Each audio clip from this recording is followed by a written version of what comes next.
Hello everyone, welcome. In this video we will discuss पन। तो इस वीडियो में आप सीखेंगे कि पन क्या है और उसके बहुत सारे एग्जाम्पल्स आप देखेंगे जिससे कि आपको अच्छे से समझ आए। अगर आप किसी कॉम्पिटिटिव एग्ज़ाम की तैयारी कर रहे हैं या फिर आप स्कूल के स्टूडेंट्स हैं तो ये बड़ा इंपॉर्टेंट होगा आपके लिए ये समझना कि पन क्या होता है। वैसे और अगर आप अपने नॉलेज के लिए सीखना चाहते हो then also it is very good. तो अब आप इसका मीनिंग समझिए। देखिए, पन को हिंदी में श्लेष अलंकार भी कहते हैं। और पन क्या होता है देखिए, a humorous use of a word और phrase that has several meanings और that sounds like another word. तो जब भी किसी लाइन में कोई एक वर्ड या फ्रेज ऐसा है जिसके दो मीनिंग हैं, तो जो एक मीनिंग आप एक तरह से कह रहे हो लेकिन उसका दूसरा मीनिंग बन रहा है जो बहुत फनी वे में बन रहा है। कभी कभार आप इंटेंड होके यानी आप इरादतन ये करते हो इंटेंशनली, और कभी कभार अनइंटेंशनली वो पन बन जाता है। तो अगर आपका इरादा नहीं होता है और आपको ये लगता है कि यार ये तो दूसरा मीनिंग बन गया, सामने वाले को बुरा ना लग जाए, तो आप कहते हो एक्सक्यूज़ द पन या no pun intended. Okay, no pun intended मतलब मेरा इस तरह से कहने का इरादा नहीं था, वो बन गया दूसरा मीनिंग। ओके, अब मैं आपको कुछ एग्जांपल्स बताता हूँ जिससे आपको ये अच्छे से समझ आ जाए कि पन होता क्या है। देखिए, an ambassador is an honest gentleman sent to lie abroad for the good of his country. अब यहाँ पे जो लाई शब्द है इसके दो मतलब हैं। लाई का मतलब होता है रहना और लाई का मतलब होता है झूठ बोलना। अब आप इस लाइन को दोनों तरह से अगर दोनों मीनिंग के साथ देखेंगे तो दोनों मीनिंग एकदम फिट बैठते हैं। कि जो एम्बेसडर होता है राजदूत, आप जानते हैं दूसरे देश में भेजा जाता है एम्बेसी में, तो उसको दूसरे देश में भेजा जाता है रहने के लिए।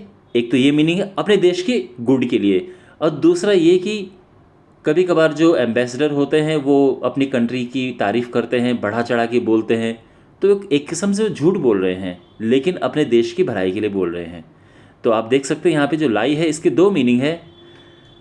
तो ये एक फ़नी वे में निकला है ये, इसलिए ये एक फिगर ऑफ स्पीच है। फिगर ऑफ स्पीच क्या होता है, ये जो राइटिंग है उसको ब्यूटीफुल बनाता है। तो आप देख सकते हैं ये देखने में, ये पढ़ने में फ़नी लग रहा है।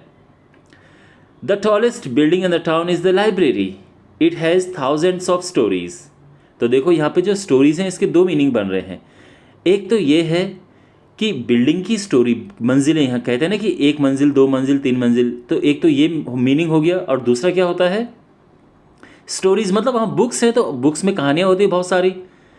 तो यहाँ पे आप देख सकते हैं it has thousands of stories means बहुत सारी स्टोरीज़ हैं।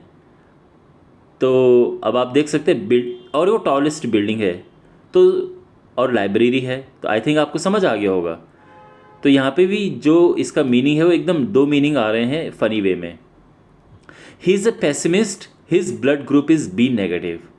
तो वो एक पेसिमिस्ट होता है, निराशावादी इंसान। जैसे ऑप्टिमिस्टिक होता है, ऑप्टिमिस्ट मीन्स आशावादी, तो ये निराशावादी, वो एक निराशावादी इंसान है और उसका ब्लड ग्रुप बी नेगेटिव है।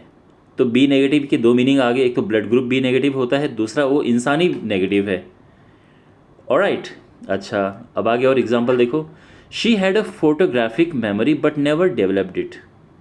तो फोटोग्राफिक मेमोरी है बट उसको डेवलप नहीं किया। तो आप जानते हैं फोटोग्राफ को हम डेवलप करते हैं, और दूसरा जो उसकी मेमोरी है उसको भी डेवलप करना। तो यहाँ पे भी डेवलप के दो मीनिंग है। The two pianists had a good marriage, they always were in accord. तो कॉर्ड के यहाँ पे दो मतलब है, मीन्स एक तालमेल भी कॉर्ड होता है, दूसरा आप जानते हैं जब कोई हम पियानो गिटार वगैरह में इनमें कॉर्ड्स होते हैं जो म्यूज़िक कॉर्ड्स होती हैं, तो इसके भी यहाँ पे दो मीनिंग बन गए हैं। I was struggling to figure out how lightning works but then it struck me. मतलब मुझे नहीं समझ आ रहा था कि बिजली जब गिरती है या बिजली कड़कती है तो कैसे काम करता है ये। And finally it struck me, तो स्ट्रक का मतलब होता है बिजली गिरना, तो मीन्स लाइटनिंग, मतलब स्ट्रक मीन्स एक तो बिजली उस पर टकराई तो लाइटनिंग स्ट्रक की, और दूसरा स्ट्रक मतलब समझ आना। जैसे हम कहते हैं ना कि मुझे समझ आ गया, तो इस इट स्ट्रक मी, तो यहाँ पे स्ट्रक के दो मीनिंग है। तो यानी उसको समझ आ गया, इट स्ट्रक मी, इसका एक मीनिंग ये बन रहा है, और दूसरा बिजली गिरी। ओके, आई होप आपको मैं समझा पा रहा हूँगा ये। Reading while sunbathing makes you well red. अब जब मैं आपको पन समझा रहा था तो मैंने बिगिनिंग में कहा था कि कुछ वर्ड ऐसे होते हैं जो दिखने में एक जैसे होंगे या फिर साउंड एक जैसे करेंगे। अब यहाँ पे रेड देखो, देखो रेड RED का मतलब तो लाल होता है, लेकिन जो रेड साउंड होता है उसका मतलब होता है पढ़ा। आप जानते हैं ना, रीड का सेकंड फॉर्म रेड होता है। तो वेल रेड का मतलब होता है अच्छी तरह से पढ़ा लिखा। तो reading while sunbathing makes you well red, तो इसके दो मीनिंग बन रहे हैं। वेल रेड मीन्स अब सनबेदिंग में हो, बाहर हो, तो तुम्हारी बॉडी एकदम लाल सी हो जाती है, सनबर्न हो जाता है, तो एक तो मीनिंग ये बन रहा है। दूसरा, आप पढ़ाई कर रहे हो तो वेल रेड। अब आप READ समझो, जब रीड की सेकंड फॉर्म समझ के इसको इस सेंटेंस को समझो, तो यानी पढ़ाई करके इंसान वेल रेड बनता है। तो इसके दो मीनिंग यहाँ पे आ रहे हैं। A boiled egg every morning is hard to beat. अब देखो, a boiled egg every morning is hard to beat का मतलब समझो।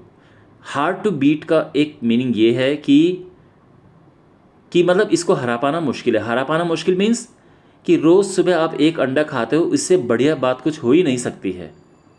It is hard to beat. दूसरा ये है कि बीट, जब आप अंडा फेंटते हैं तो उसको भी बीट करना बोलते हैं कि मैं इसको बीट कर रहा हूँ। तो अब जानते हैं जो बॉइल्ड एग होता है, उबला हुआ अंडा होता है, उसको बीट करना कितना मुश्किल होता है। मतलब ऑब्वियसली वो तो उबला हुआ है, वो कैसे बीट होगा।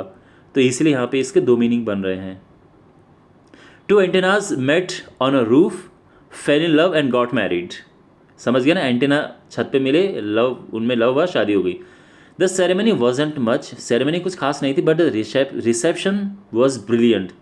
तो जो उनका रिसेप्शन था ब्रिलियंट था। अब रिसेप्शन के दो मीनिंग बन रहे हैं। एंटीना का काम होता है एक बढ़िया रिसेप्शन देना, और दूसरा शादी में रिसेप्शन भी होता है। तो आप समझ गए ना, पन समझो इसके पीछे, pun is fun.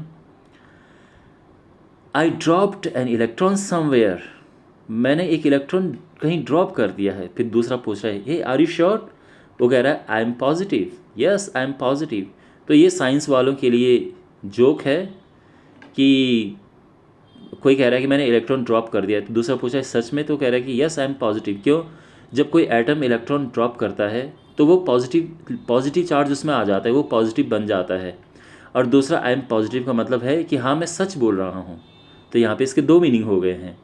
Alright my dear, तो आई होप आपको समझ आया होगा इसका अच्छे से meaning. If you have any doubt, do ask me in comment box. Do subscribe the channel and I will see the next video. Take care.